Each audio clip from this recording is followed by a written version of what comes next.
C'est un honneur et un privilège de me tenir devant vous ce matin pour vous introduire Jacques, chapitre 5. Si vous êtes là pour la première fois ou que vous venez depuis, vous n'êtes pas revenu depuis longtemps, on est sur une série de Jacques Haddy, justement. Et aujourd'hui, j'ai le privilège de vous parler du dernier chapitre. Et je crois que ce dernier chapitre a des clés essentielles pour notre vie. On dit souvent que les dernières paroles d'une personne sont les paroles qu'on retient le plus. Elles sont aussi un peu les plus importantes. Et ce sont les dernières paroles qu'on a de Jacques dans la parole de Dieu aujourd'hui. Et il y a vraiment des clés essentielles. Donc prenez vos stabilos ou prenez vos téléphones pour stabiliser des versets, parce que ça va y aller. Jacques, dans ce chapitre 5, nous parle de la souffrance, il nous parle de l'injustice, il nous parle des obstacles, donc ce n'est pas des trucs très joyeux, ce n'est pas le monde des bisounours. Jacques, en plus de ça, quand il parle, il y va pas de main morte, il utilise des mots clairs et clash. Mais, donc au début de ce chapitre 5, entre les versets 1 et 6, Jacques nous parle de cette injustice. Il nous dit « Je suis conscient qu'il y a de la souffrance. Je suis conscient qu'il y a des choses injustes qui t'arrivent. Je suis conscient que les riches continuent de s'enrichir, les pauvres continuent de s'appauvrir. » C'était actuel à l'époque de Jacques et ça l'est encore aujourd'hui. Encore l'année passée, quand on a pu voir tout ce qui s'est passé en Amérique et aussi en Europe, il y a plein d'injustices partout. On crie contre l'injustice partout dans ce monde. Et qu'est-ce que Jacques nous dit ? Il y a un verset qui nous apporte de l'espoir dans ces premiers 6 versets, c'est le verset 4 qu'on peut afficher. Il est dit « Cette injustice crie contre vous, et les clameurs des moissonneurs sont parvenues jusqu'aux oreilles du Seigneur des armées célestes. » Les clameurs des moissonneurs, les clameurs des enfants de Dieu, les clameurs de toi qui appartiens à Dieu sont parvenues à ses oreilles. Dieu ne fait pas la sourde oreille quand tu es au fond de ton trou, quand tu as l'impression que tu creuses et que tu es là, et te la mets. Mince Seigneur, j'en peux plus, je suis perdue, il n'y a personne autour de moi, pas même mes amis, pas même ma famille ne m'entend. Tu es mon seul espoir. Eh bien, Dieu t'entend. Et tes cris parviennent à qui ? Au Seigneur des armées célestes. C'est pas au Dieu qui se fait la bronzette sur la plage. C'est au Dieu qu'on vient de chanter, ce Dieu sans rival, ce Dieu sans égal, ce Dieu au-dessus de toutes choses, qui est le Seigneur des armées les plus puissantes que l'on a jamais connues. Et c'est lui qui vient te secourir. Pas un Dieu impuissant, le Dieu qui surpasse tout, c'est lui qui vient te secourir.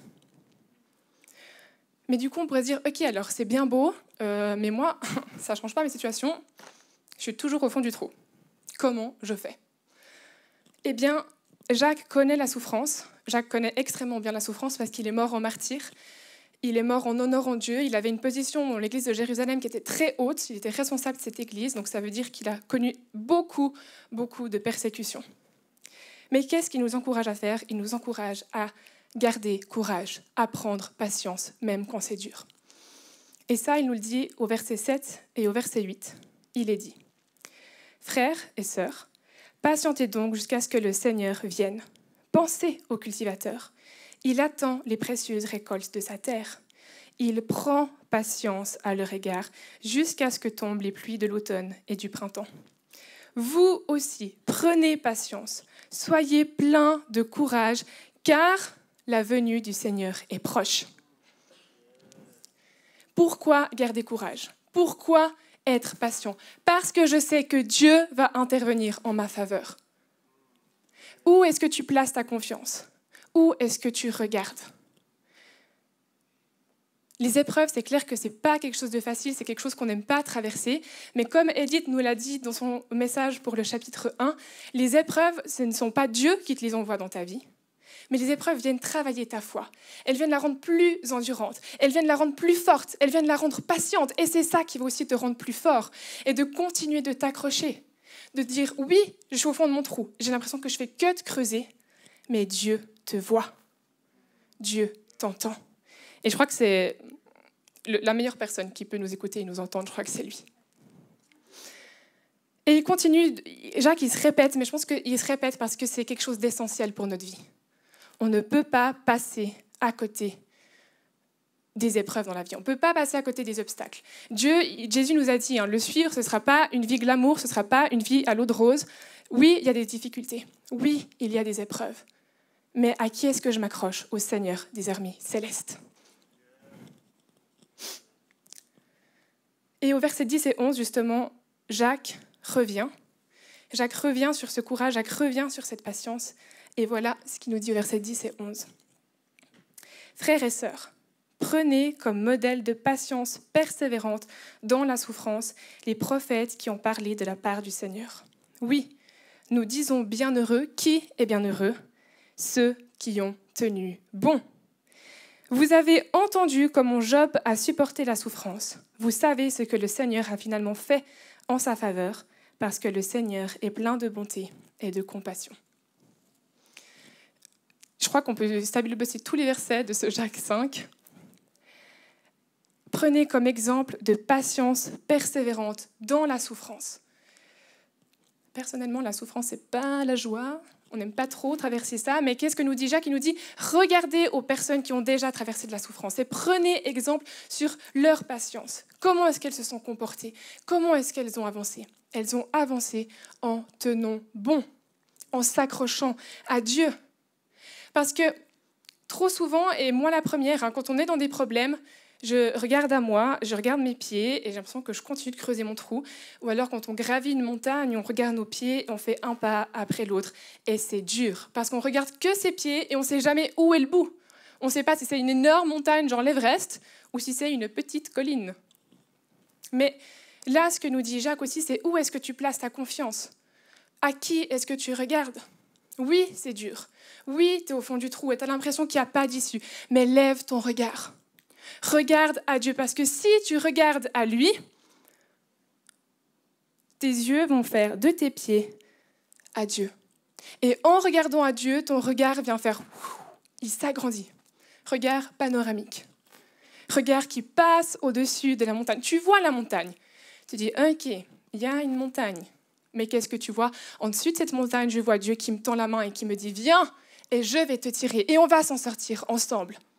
Parce que je te vois, je t'entends et je viens à ton secours, toujours. Et qui est-ce que Jacques nous dit de prendre comme exemple? Job.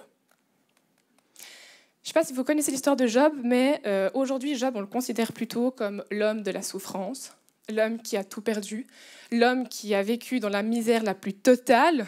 On dit aussi souvent qu'au début de l'histoire, il y a Dieu qui parle avec Satan pour dire « Ok, d'accord, tu peux lui envoyer des épreuves, tu peux tout lui enlever, on va croire, je parie qu'il va tenir bon. » Déjà, le contexte de l'histoire, souvent un peu space. Et trop souvent, on prend Job comme cet exemple de l'homme qui a souffert, de l'homme qui a tout perdu. Il a perdu sa femme, il a perdu ses enfants, il a perdu ses récoltes, il a perdu toutes ses bêtes. Mais qu'est-ce qu'a fait Job? Vous avez entendu comment Job a supporté la souffrance. Vous savez ce que le Seigneur a finalement fait en sa faveur. Parce que le Seigneur est plein de bonté et de compassion. Dieu ne va jamais, au grand jamais, t'envoyer des obstacles, t'envoyer des épreuves. Tu es son enfant, et je pense que toutes les personnes qui sont parents ici n'aiment pas voir leurs enfants en difficulté. Dieu ne t'envoie jamais d'épreuves, mais Dieu t'aide à t'en sortir de ces épreuves. Donc, élargis ton regard, regarde à Dieu. Pourquoi est-ce que le Seigneur est intervenu en la faveur de Job? Parce que Job, à aucun moment, n'a accusé Dieu. À aucun moment, Job n'a dit « Seigneur, tout est de ta faute, j'en ai trop marre, franchement, fous le camp. Je vais me débrouiller tout seul dans mon petit caca là. Tant pis, j'ai tout perdu, c'est pas grave, on va s'en sortir, on va replanter un peu de blé. » Non.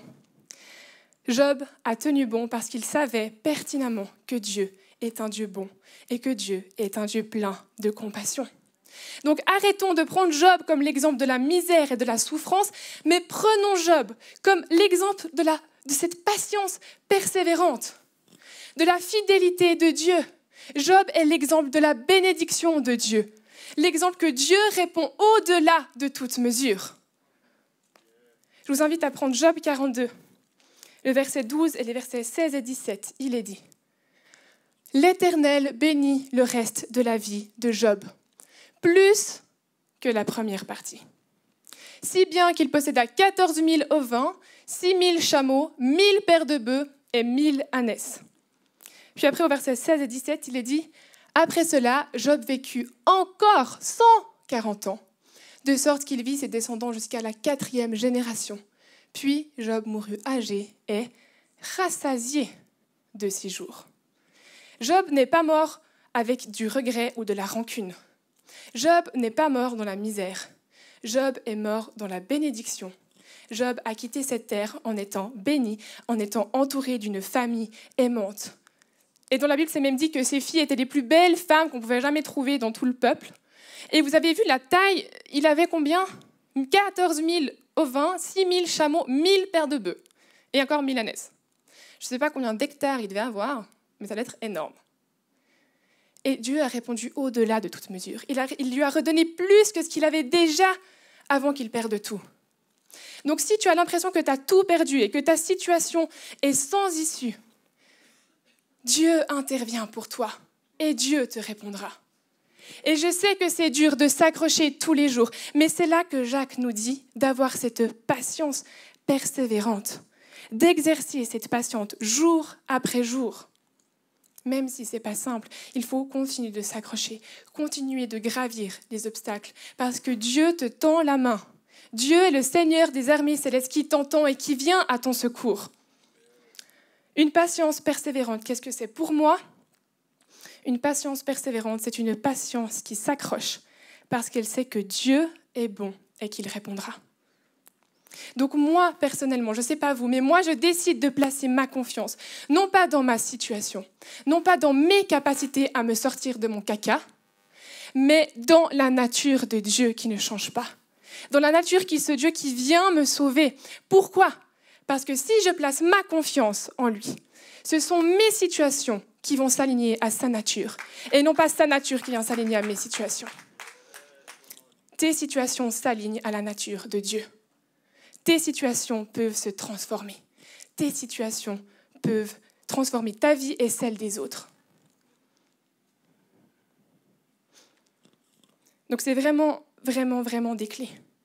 Et il faut se souvenir chaque jour que Dieu est bon, Dieu est plein de compassion, Dieu est juste, Dieu est amour. Dieu n'est pas un Dieu qui punit. Dieu n'est pas un Dieu qui te regarde te dépatouiller dans ton trou tout seul. Dieu te voit, Dieu t'entend. Même si ton entourage ne te voit pas, même si tes collègues de travail ne te voient pas, Dieu t'entend. Dieu te voit et il voit tout ce que tu traverses. Et il te dit, tu n'as pas besoin de traverser ça tout seul parce que moi, j'ai déjà traversé tout ça pour toi. Donc maintenant, on peut y aller ensemble. Et je peux t'apporter cette victoire qui est la tienne, que j'ai vaincue pour toi.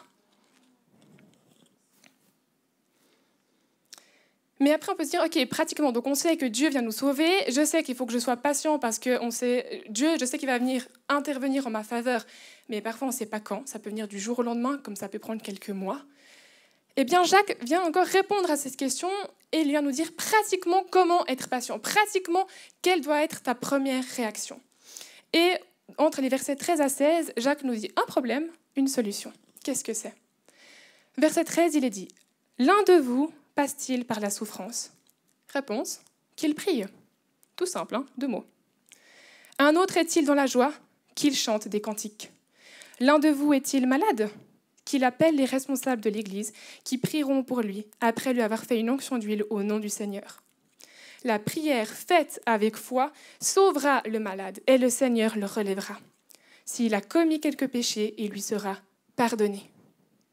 Confessez vos péchés les uns aux autres et priez les uns pour les autres afin que vous soyez guéris. Quand un juste prie, sa prière a une grande efficacité. Là, je crois qu'on peut stabiliser tout, absolument tout. Mais ce que j'aime, c'est que Jacques vient nous remettre un peu sur le droit chemin. Est-ce que tu es dans la souffrance ? Quelle est ta première réaction ? Personnellement, quand je traverse une passe pas facile, très souvent, je suis dans ma chambre, je pleure un coup, je vais voir mes parents, je leur parle, je vais voir mes amis, je leur parle, je demande des conseils. Mais à quel moment est-ce que je crie à Dieu ? À quel moment est-ce que je change ma perspective ?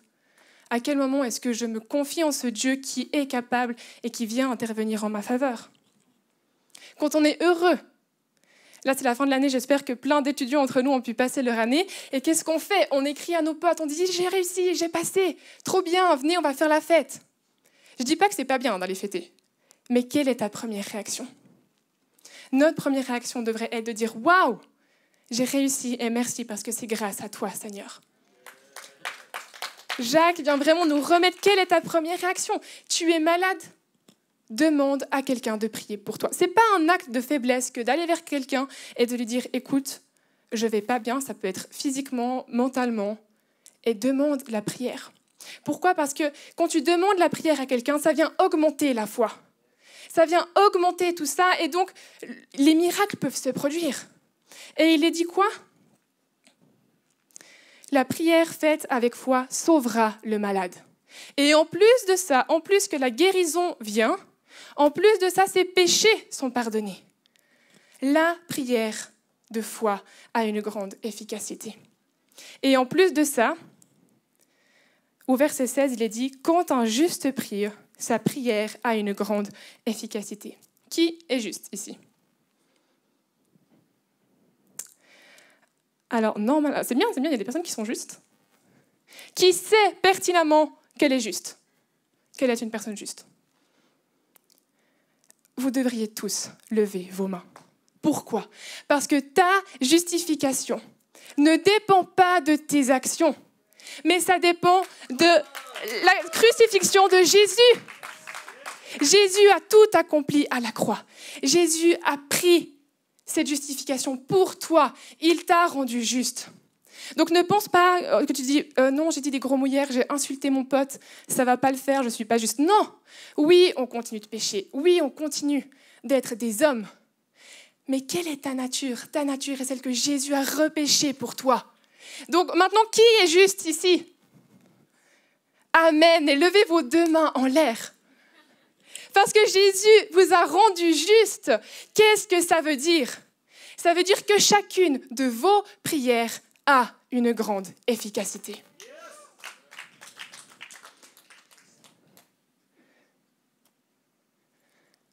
Ta prière a une grande efficacité. Et Jacques vient nous donner un exemple d'une prière de grande efficacité. Au verset 17 et 18, il nous dit que Élie était un homme tout à fait semblable à nous. Donc il faut savoir que Élie, il est considéré comme le plus grand prophète de l'Ancien Testament. Pour les Juifs, quand on parlait de Élie, c'était genre « Wow, Élie ». C'est le grand Élie, le grand prophète. Et Jacques nous dit « Non, il est comme toi et moi ». Il pria avec insistance pour qu'il ne pleuve pas. Et pendant 3 ans et demi, il ne tomba pas de pluie sur le sol. Puis, il pria de nouveau, et le ciel redonna la pluie, et la terre produisit ses récoltes. La prière d'un seul homme, une prière de foi de une seule personne a arrêté la météo pendant 3 ans. Et la prière de ce même homme a fait tomber la pluie après 3 ans et demi de sécheresse.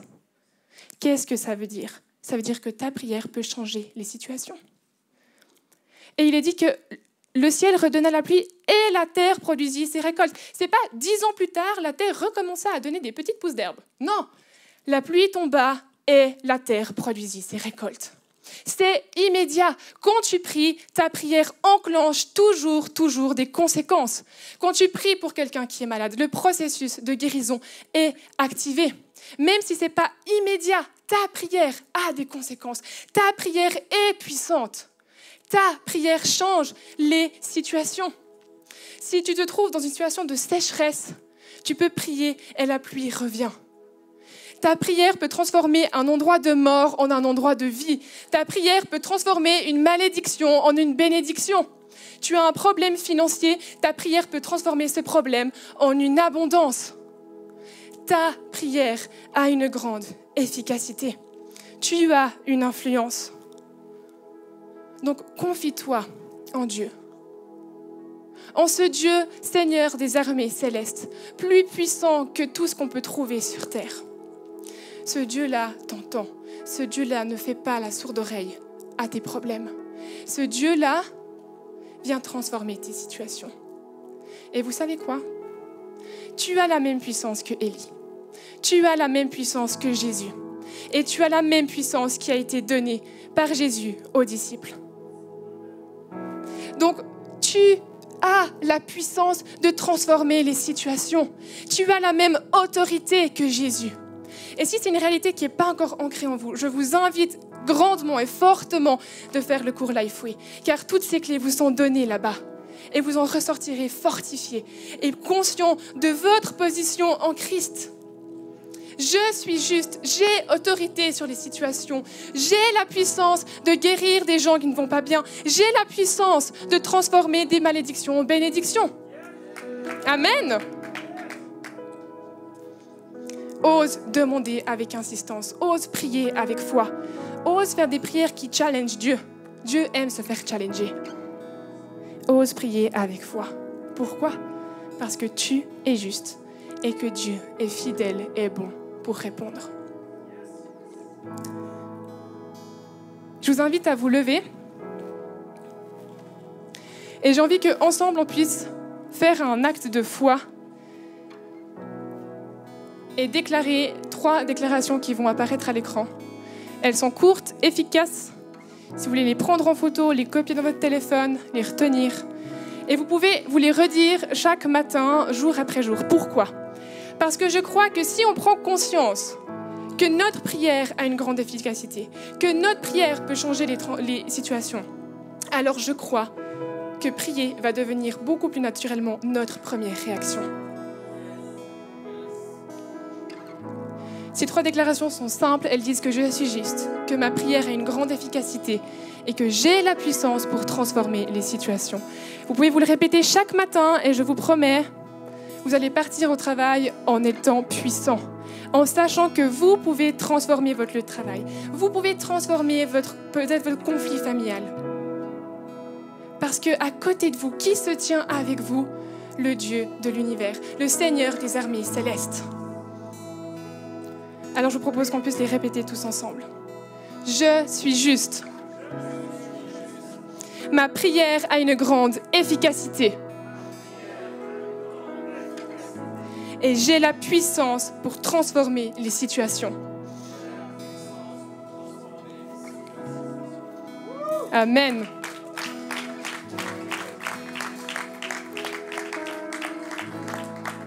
Et j'espère que ça pourra rester ancré dans votre cœur et que vous puissiez prendre conscience de votre position en Christ, qui ne vous rend pas faible et moins que rien, mais vous êtes puissant. L'ennemi tremble devant vous. Souvenez-vous, il faut que vous en souveniez chaque jour, chaque matin, et vos situations vont se transformer.